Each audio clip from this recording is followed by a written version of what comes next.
train de clipper les lignes pour aller pêcher, pour pêcher au spawn. Donc là je sais que je vais me servir de deux piquets en fait pour clipper ma ligne. Donc voilà, pour avoir une bonne distance partout de pêche.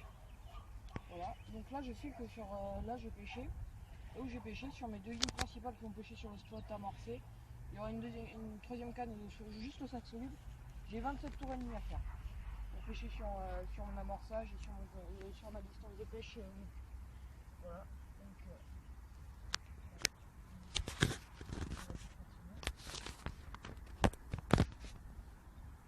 Donc pour info, on est sur le temps dont vous avez parlé hier dans l'après-midi.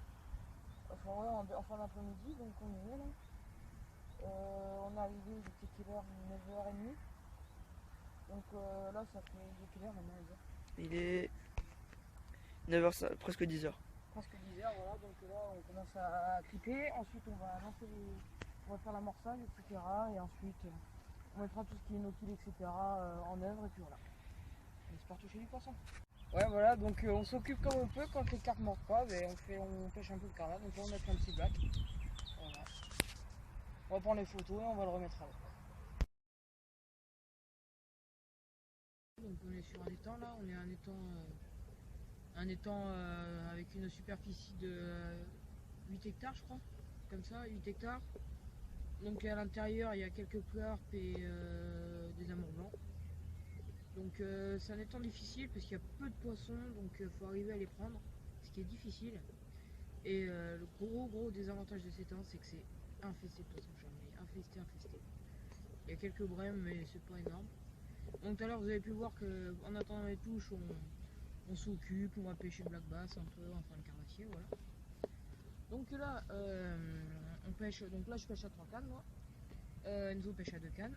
Donc pour mon amorçage, donc j'amorce au spombe, je fais un amorçage de zone, pas trop précis pour histoire de faire rentrer le poisson.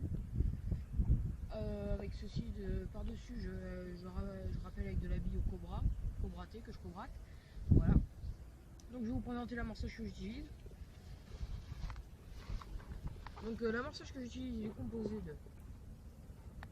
Donc c'est composé de maïs doux, de pelé classique en vrac, voilà. Du petit pelé du style sel, du pelé sel, voilà comme ça là, du petit pelé sel. Voilà, du maïs, on a mis un peu de pulpe broyée aussi dedans pour histoire de faire monter les particules.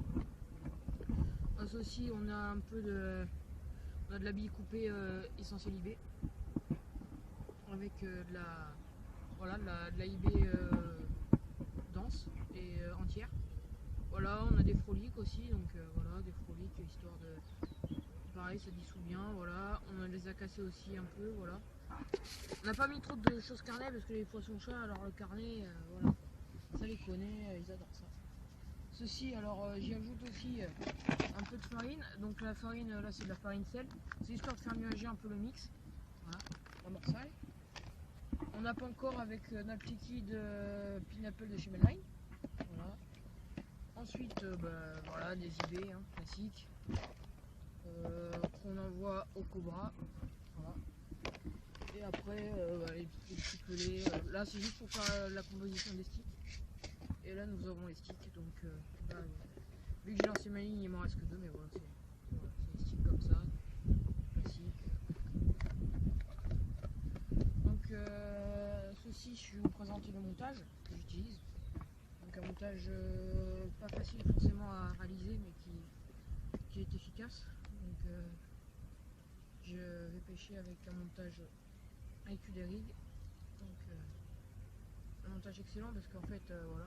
Donc je vais présenter le montage. Donc le corps de ligne, c'est exactement la même composition que dans la vidéo rivière. Donc le bas de ligne, c'est constitué d'un fluorocarbone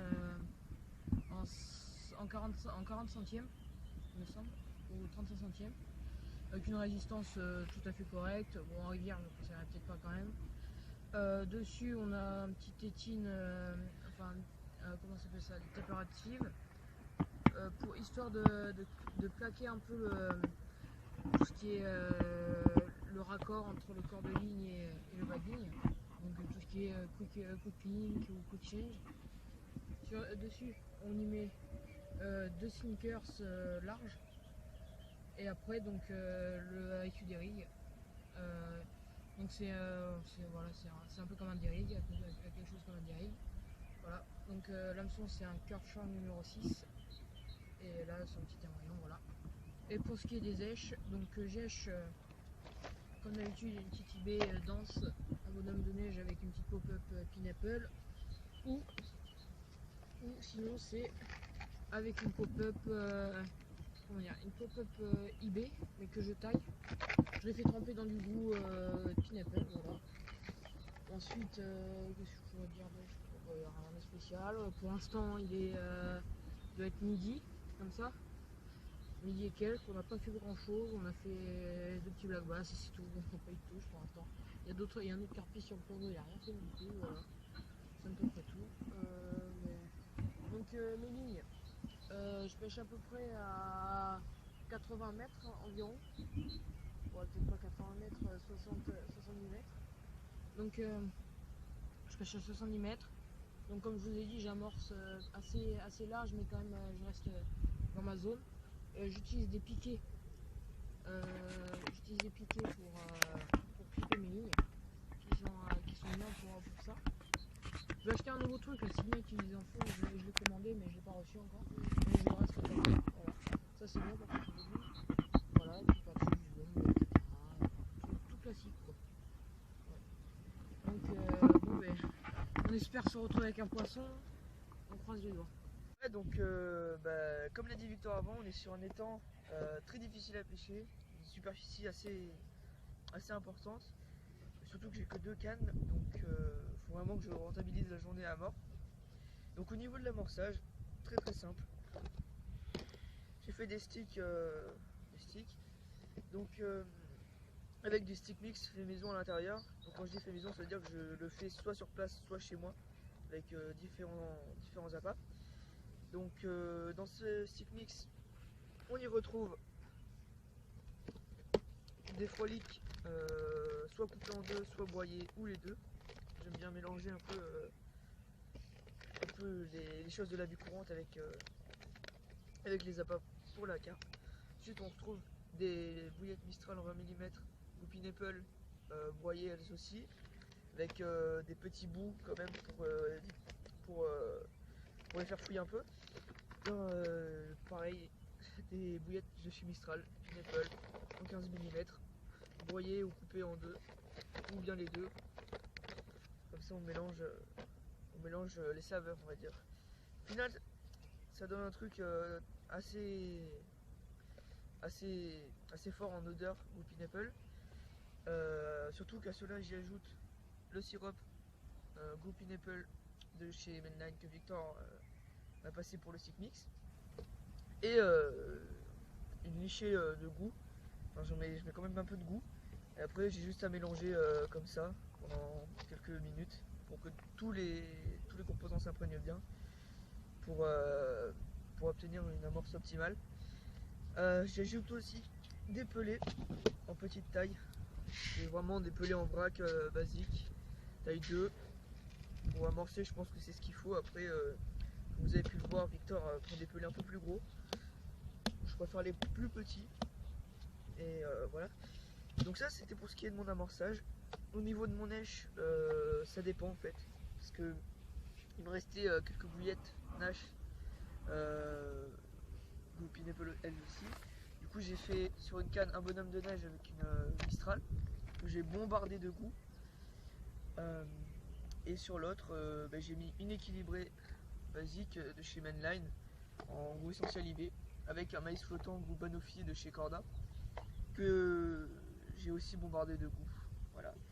Le goût c'est vraiment très important. Si vous avez un investissement à faire au niveau des additifs, c'est vraiment celui-là. Il est vraiment génial. Il coûte un peu cher, il coûte presque 16 € pour 115 ml, mais franchement, il y a des bons résultats. Et voilà quoi. Moi j'ai pris le gel parce qu'il y en a un peu plus, il dure un peu plus longtemps. Et dans les pêches où on pêche de nuit, il se voit bien dans l'eau. Donc que que dire de plus au niveau de mon corps de ligne que je ne vous ai pas présenté dans notre dernière vidéo. C'est de l'Exo 7 en 20 livres de chez Fox. Hop. 20 livres, ça équivaut à 9,9 kg. Donc c'est vraiment un nylon très élastique et vraiment parfait. Après je sais pas trop, je me risquerai pas à spoder avec parce que je pense que ça fait un peu léger. Et après faudrait voir. Hein. Et en 37 centièmes, 27 € la bobine d'1 km de long. Donc ça va, franchement, quand on regarde le prix de certains nylons, il est pas tellement cher par rapport aux autres. Enzo, une question. Ouais. Toi, tu préfères pêcher en tresse ou quand même avec du nylon? En tresse, j'ai pas tellement eu l'occasion d'essayer. Après, c'est vrai que comme je suis habitué au nylon, je continue au nylon. Il y a un moment où j'ai essayé la tresse quoi, sur d'autres bobines. Pourquoi pas interchanger dans certaines pêches? C'est difficile avec des nénuphars. J'ai vu que tu utilisais pas mal de produits. Et dis-moi, quand tu confectionnes ton amorçage, tu préfères le préparer quand même à l'avance ou plutôt pour laisser reposer, ou tu préfères quand même le préparer à la pêche? Question. Alors, comme je vous ai dit, je prépare mes premiers sticks chez moi pour laisser reposer justement pour que ça imprègne bien. Ouais. Pour que ça imprègne bien, voilà. Et après, je refais de l'amorce ici à la pêche pour refaire des sticks tout simplement quand on relance et puis voilà quoi. T'es confiant? Ouais, T'es confiant? on va faire, je suis sûr qu'on va faire du poisson, même si c'est des temps vraiment très difficiles. Faut y croire, hein. Ah ben voilà, c'est ça. C'est que c'est difficile, on sait quand on vient ici. Voilà, on sait que la vidéo, il y aura peut-être pas de poisson dedans, mais on y croit quand même. Surtout, on peut pas montrer que des vidéos avec du poisson, victoires, sinon quoi. ça serait trop facile. Voilà. Puis c'est pas logique. On fait tous des capots dans la vie. Même le meilleur des pêcheurs fera un capot. Voilà. Tout dépend de l'endroit où on est. Et dis-moi, Victor, j'ai vu tout à l'heure que tu as lancé une canne au sac soluble. Oui. Pourquoi le sac soluble et pas le stick? Parce que j'ai toujours eu des bons résultats en fait. Moi, vu que je pêche à 3 cannes, toujours mettre 2 cannes sur un amorçage, etc. Et j'ai toujours voulu mettre une canne un peu à l'écart. J'ai souvent remarqué que ça prenait parfois des poissons un peu bonus, des poissons un peu plus gros parfois. Parce que souvent, sur ce nombreux plans d'eau, justement, c'est des poissons, souvent les plus petits poissons qui arrivent en premier, donc qui mangent et tout. Et puis parfois, les gros poissons ont tendance quand même à rester en retrait et juste à tourner, mais juste en périphérie de l'amorçage. Et j'ai remarqué que ça pouvait être bénéfique, donc j'ai essayé et puis on verra bien. Déjà, si j'en fais une sur l'amorçage, ça sera bien, et puis on verra. Parce que mine de rien, ça coûte des sous et j'espère qu'on n'a pas mis autant d'argent pour. Autant d'argent, on n'a pas mis cet argent pour faire capot.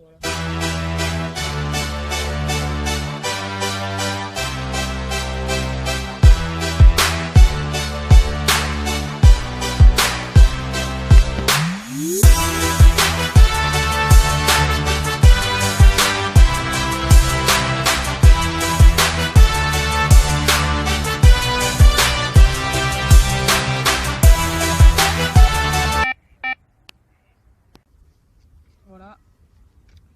Donc résumé de la session, il est 18h passé là. KO, c'est le KO, franchement on n'a pas fait une touche. On a fait que des black bass au leurre.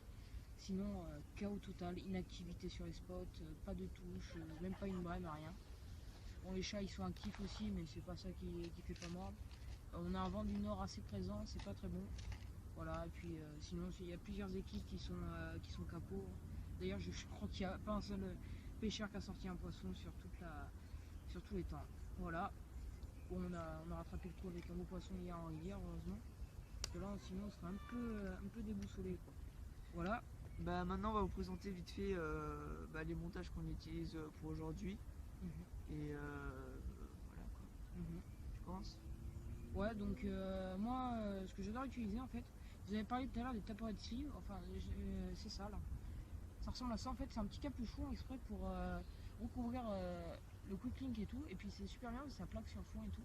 Sur les bas de ligne en fluoro, c'est parfait. Par-dessus j'ai inséré des sinkers, donc je vous dis pas ce que c'est une sorte de petits grains en plastique plombés, voilà, qu'on insère sur le corps de ligne, sur la bas de ligne, pardon. Voilà, ensuite des quick petits, donc j'utilise les petits, ça, et ensuite des anti-tangles aussi, ça marche bien pour emmêler l'hameçon au lancer. Et même quand l'hameçon est un peu touché, quand le bas de ligne est touché par les poissons, parfois ça le remet droit, c'est pas mal. Voilà. Donc aussi ça on ne l'a pas présenté en fait, pour équilibrer les apports, on utilise des fourrés. C'est des fourrés en fait où on met un cylindre en liège à l'intérieur. Et parfois quand vous pêchez avec des boulettes de danse, vous n'avez pas forcément des appâts déjà équilibrés ou vous ne pouvez plus pêcher en bonhomme de neige. Et vous utilisez ça, vous la percez, vous passez votre cylindre en liège à l'intérieur. Voilà, donc au niveau des tresses, bon, c'est classique, c'est du classique, c'est du vu et du revu je pense. Voilà, c'est tout ce qui est le plus simple et tout ce qui est le plus solide. Là une trappe, voilà, là une trappe, tout ce qui est le plus simple. Avec de la tresse Dark Meter, et aussi de la tresse la Supernatural, que je n'ai pas ici, que je dois avoir chez moi ou quelque part dans le sac, dans le fourbi qu'on a foutu. Voilà. Puis voilà, après le lit de plat, etc. Et la pâte plombée pour pêcher avec les hameçons. Et ça aussi pas mal, ça c'est pas mal, c'est marqueur élastique pour marquer vos lignes à la distance où vous pêchez. Voilà. Bon ben à toi Enzo. Ouais, alors moi sur cette session, là je viens de relancer une canne où j'ai mis ce bas de ligne là. Je vais vous montrer. Hop, donc ce bas de ligne, c'est un bas de ligne, merci. Et sur hameçon. Ouais, c'est un bas de ligne très agressif, avec un hameçon hyper résistant. C'est le XSC de chez Fox. Donc voilà la tête du bas de ligne. Vous voyez qu'ici il y a de la gaine thermo, voilà, que j'ai passé à la vapeur en fait. Ça fait que ça fait une forme de griffe qui est accentuée par le dénudement de la tresse et le fait que j'ai mis de la pâte plombée. Après c'est un truc, c'est basique quoi. Vous mettez une gaine de silicone pour tenir le cheveu pour pas qu'il soit trop long. Vous voyez, on a un cheveu de bonne taille. Et après c'est un bas de ligne qui doit faire 15 cm, c'est un truc du genre. Pour moi c'est la taille qu'il faut, après ça c'est peut-être trop grand, je sais pas ce que t'en penses. Ça dépend pour où. Moi j'ai tendance à privilégier des montages. Toi Enzo tu pêches beaucoup avec des montages courts, moi je privilégie quand même des montages assez longs, entre 20 et 25 cm je préfère. Après Enzo ouais, il préfère pour pêcher avec des bas de ligne assez courts. J'ai remarqué lui c'est 15 cm. Donc voilà, pas du temps. Chacun sait où on fait. Voilà, on fait un peu chacun notre sauce. Après, on se donne des petits conseils entre amis, etc. Et puis, on espère aussi que si jamais vous voulez nous donner des conseils, on sera là pour les écouter, il n'y a pas de souci. Que dire d'autre sur ce bas de ligne? C'est la première fois que j'utilise, simplement parce que je voulais l'utiliser hier, mais il a cramé. Voilà, c'est pas compliqué. Puis voilà quoi. Après, sur l'autre canne, on est sur vraiment un bas de ligne, mais tout basique, rien de spécial. Juste, vous prenez ce bas de ligne là, sans la gaine thermo qui fait pas l'effet de griffe. Puis voilà, ça fait ça quoi. Voilà. Au niveau des hameçons, après, comme je vous ai dit, c'est où? SSBP, SSC, c'est ça? Non, sur ce montage là, c'est des XSC de chez Fox en taille 8.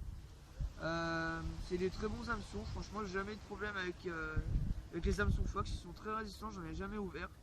Et d'habitude j'utilise les SSC ou toujours en taille 8 ou les Kuro S4 toujours de chez Fox en taille 6. Ah ils sont super bien aussi Ouais, ceux-là. ouais, très fort de fer, ceux-là c'est vraiment... Ils prennent bien la bouche de la carte, hein. C'est rare qu'on fasse de décroche. Ceux-là ils sont très gros. C'est pour ça que je les utilise pas trop en rivière mais plus en étang. Puis voilà quoi. Après voilà, bah, écoutez, on y croit toujours. Mais il nous reste une demi-heure de pêche, là ça va être très chaud à jouer. Voilà, ouais, franchement ça va être chaud. On vous dit... Bon c'est le truc de la fin de l'espoir, mais je vais vous dire, en cet étang, moi je me suis fait piéger une fois, Ouais, moi aussi. on remballe les lignes. Moi je me rappelle une fois j'allais pisser, je sais pas, il était 17h50, je partais à 18h, je pissais pour emballer les lignes, boum, départ, amour blanc, voilà. Exactement la même chose, ça m'est arrivé, on remballait, on avait quasiment tout remballé, j'avais quand même laissé les cannes et les détecteurs le plus longtemps possible, c'est ce que je fais tout le temps, je sais pas si tu le fais toi. Oui, toujours. Ouais. C'est pour Toujours l'espoir, l'espoir, ouais. l'espoir fait vivre comme on dit. Et l'espoir Et de bah, dire à ma mère, à notre mère ou à notre père, ou à nos parents d'ailleurs, oui, ouais, voilà, je suis en retard, c'est pour la bonne cause, j'ai attrapé une carpe de dernière minute. Bah, là, Qui ne l'a pas fait. Là, ça m'avait servi, quoi, un petit amour blanc de 4 kg 5 je crois. Par contre, honnêtement, les amours ici, ils se battent pas beaucoup. Hein. C'est un peu au bord, mais c'est pas des hameçons. Ils se battent dans l'épuisette. Voilà, ouais, parce que en fait, petite histoire, c'est qu'on est pêché, c'était en automne, là, au mois d'octobre. Enzo, moi j'avais fait des brèmes, enfin voilà, quoi, des merdes. Enfin, les brèmes, c'est pas de la merde, mais voilà. Et lui, juste avant de remballer, il fait une touche, je crois que c'est une brème, il ramène l'épuisette, bon, amour blanc, 4 kilos et des broquilles, voilà. Cette connerie s'est battue dans l'épuisette. Voilà. Je vais juste vous faire un petit topo sur les pompes que j'utilise. Ouais.